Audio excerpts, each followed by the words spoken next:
Grammy en Washington, D.C. y de Black Leadership Forum, una federación de ONGs que participaron del boicot contra Trump durante el año 2020. En fin, la neutralidad periodística de The New York Times se tomó vacaciones por tiempo indeterminado. Continuó. El cronista recoge además los halagadores testimonios de una supuesta docena de excompañeros anónimos que presuntamente coincidieron con la vicepresidenta en aquella etapa. Por citar algunos ejemplos, excompañeros dicen que al ver su última campaña presidencial en el escenario del debate y en otros escenarios, les resultaba familiar la preparación de Kamala, su intensidad, su risa. Éramos lindos, libres e independientes. Literal, no es un chiste. Pero esta frase sí tiene dueña, y se la nombra otra vez como si fuera una persona común y corriente, que recuerda nostálgicamente sus años en la universidad. Estamos hablando de Sonia Lockett, quien hasta el día de hoy se mantiene como una de las mejores amigas de Kamala Harris. Dijo Mrs. Lockett: cuando la conocí, Kamala era la líder del campus, cuya reputación de alumna exitosa se correspondía con su elegante estilo. Pantalones bien planchados, zapatos de vestir y el elegante corte de pelo corto llamado snatchback, el grito de la moda de los 80s. Además del club de debate, mi querida compañera fue elegida representante de la clase en el Consejo de Artes Liberales. Cierro cita. Como les anticipamos, lejos de ser una don nadie, Sonia es famosa por desempeñarse como productora y gestora de financiamiento de películas sobre dramas raciales y problemáticas sociales, que aún no teniendo una verdadera demanda por parte del público, gracias a Sonia, llegan a Warner Brothers, Paramount o Universal Studios, con contratos millonarios, que a la vez les permiten a estas compañías deducir impuestos y obtener un privilegio frente a cualquiera de los ciudadanos estadounidenses esquilmados por el fisco. Y no importa si son blancos, negros, latinos o de cualquier otra etnia. La política tributaria de Biden-Harris va por ustedes, no les quepa la menor duda. Sonia es otra mujer que vive, y muy cómodamente, de la fabricación de conflictos sociales. Y en otra entrevista le confesó ni más ni menos que a la revista Forbes que fue su querida amiga Kamala quien le presentó personalmente a Edgar Bronfman, fundador de Universal Studios y presidente del Consejo Judío Mundial, quien resultó ser el impulsor de su carrera.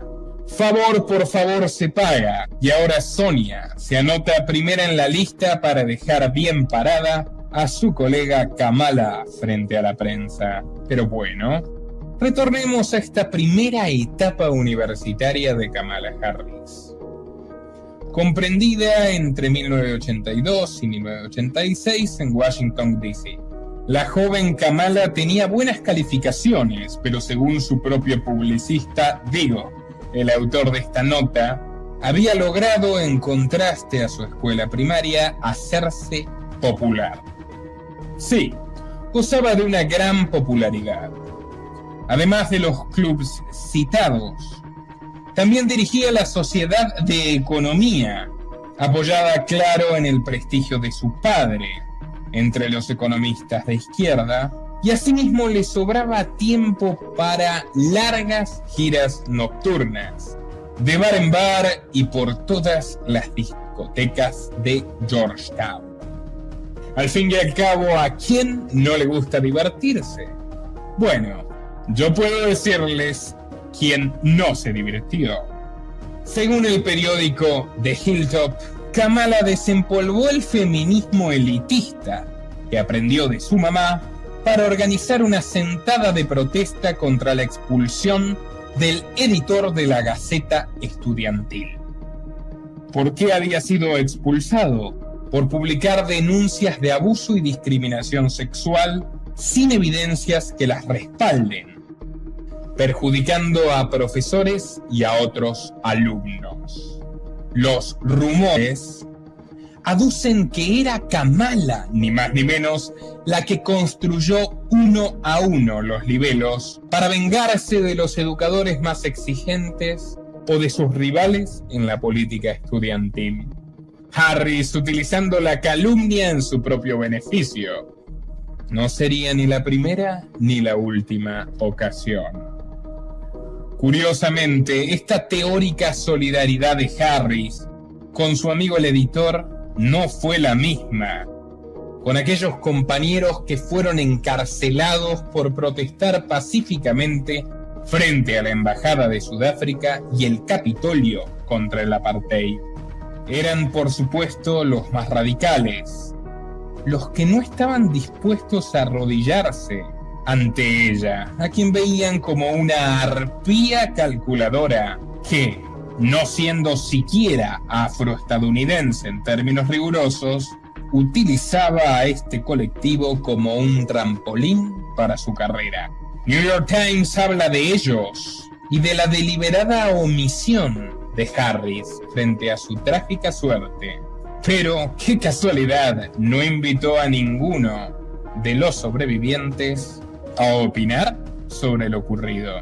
El último aporte de la extensa columna es el empeño de Harris por unirse a una competitiva sororidad, Alpha Kappa Alpha Inc., cuyo procedimiento de ingresos, atentos, se mantiene hasta el día de hoy en el más absoluto secreto.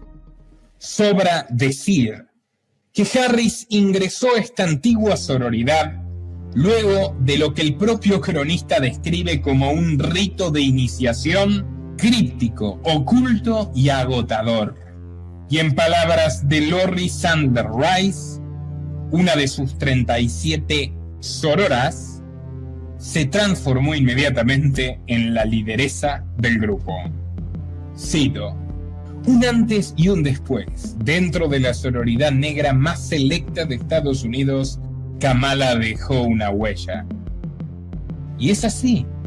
Trazó alianzas en todo el país y construyó una agenda de más de 100 teléfonos de personas importantes que podrían apoyarla en el futuro.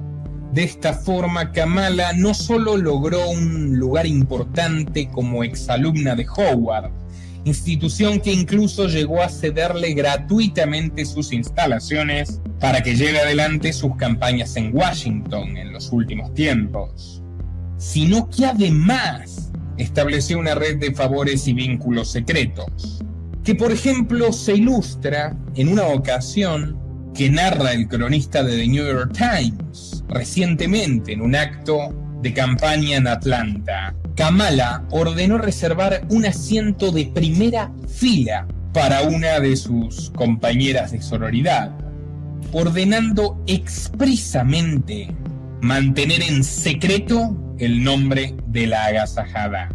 Se trataba de una compañera de Alpha Kappa con buenas razones para preservar su privacidad.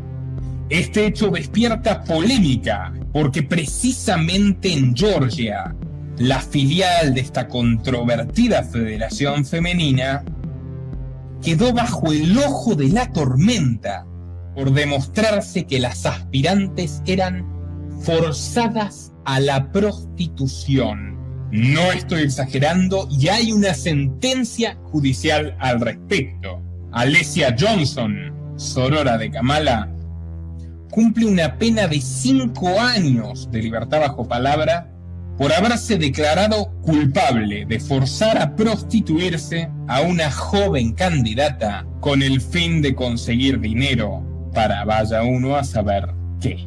Ya lo verán, el tráfico sexual de personas es otra mancha recurrente en el prontuario, en el currículum de Kamala Harris. Alpha Kappa Alpha, fundada en 1908 y con presencia en prácticamente todo el territorio norteamericano, acumula otros escándalos durante los últimos años. Estudiantes asesinadas en novatadas, misteriosos suicidios, amenazas extorsivas para que nadie cuente lo que allí sucede, fraude tributario y una millonaria tergiversación de fondos que impulsó una investigación federal por parte del IRS y la expulsión de su presidenta Barbara McKenzie, quien, por cierto, le ofreció una membresía honoraria a Hillary Clinton. No digo más. Aquí llegamos a otra cuestión central que no abordan nunca los periodistas del aparato de propaganda demócrata. Durante esta etapa en Washington, esta ocupadísima adolescente no solo cursaba estudios y se repartía entre tantas actividades curriculares y extracurriculares, también trabajaba, para variar, en la administración pública. Cansado de mantener su lujoso tren de vida y no obtener a cambio ni siquiera una llamada telefónica de agradecimiento, Donald Harris la conminó a buscarse un empleo. Y como no podía ser de otra forma, su hija apuntó alto.